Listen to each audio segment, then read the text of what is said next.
distinct reds and oranges. Sound and movement, rather than shape and color, are what alert them to human presence. I don't know what she sees, but I assume it is a handful of indistinct shapes in a range of violet hues. Birds not only perceive gradations of color we miss, but extra color cones in their retinas allow them to perceive other hues that we are unable even to imagine.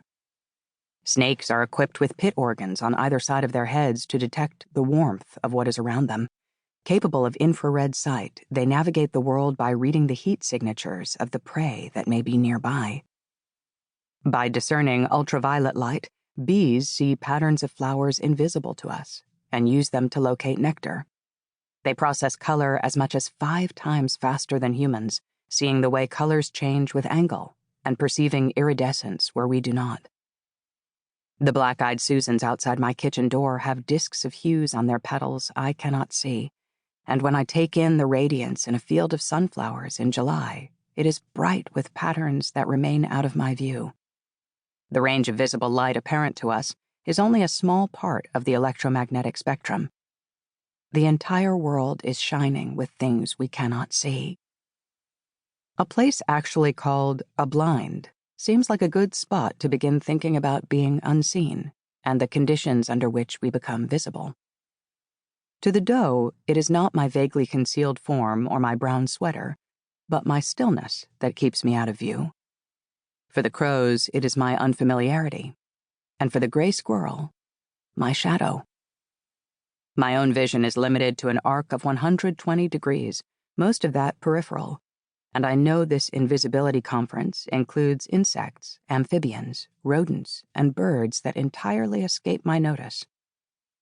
What is the difference between being invisible and just landing in a blind spot? In the woods no more than an hour, I am struck anew by invisibility and its improvisational choreography as a necessary condition of life.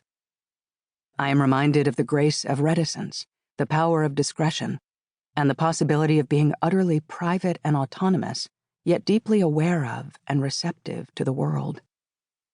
If I am enchanted by staying out of sight, it is because such behavior seems so rare in our own species. In recent years, we have been more preoccupied than ever by the question of how to stay in view. Yet we humans have our own diverse ways of being seen or unseen. We have our own metrics of invisibility, and our vision is a matter that goes beyond the electromagnetic spectrum. We make ourselves known or not, and familiarity, color blindness, and peripheral vision are the least of it. We have devised a vast catalog of inventive strategies, physical, psychological, technological, for how we maneuver our way in and out of one another's sightlines. They can be captivating, enchanting, deceptive, manipulative, hopeful, despairing, gracious, isolating, logical, illogical, strange, and altogether mysterious. This age of increasing transparency is time to consider them anew. Visibility has become the common currency of our time, and the twin circumstances of social media and the surveillance economy have redefined the way we live. In his landmark 1979 book, The Culture of Narcissism, Christopher Lasch noted that success in our society has to be ratified by publicity. 40 years later, our cult of transparency shows his prescience, as do the enabling new technologies. It has become routine to assume that the rewards of life are public and that our lives can be measured by how we are seen rather than what we do. The exposure begins at home, a place once considered private.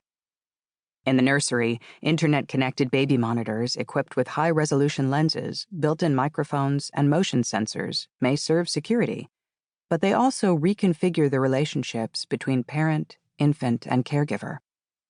The Internet of Toys, Barbies outfitted with Wi-Fi, Bluetooth-equipped kitties, teddy bears that allow for voice messaging, promotes interactivity but can be easily hacked for the child's own data, including address, birth date, photos. A smart refrigerator in the kitchen can gather shopping habits, information we may willingly surrender, but numerous brands of smart TVs track viewer data that advertisers can access for targeted marketing. Robotic vacuum cleaners have the ability to map our rooms, and Alexa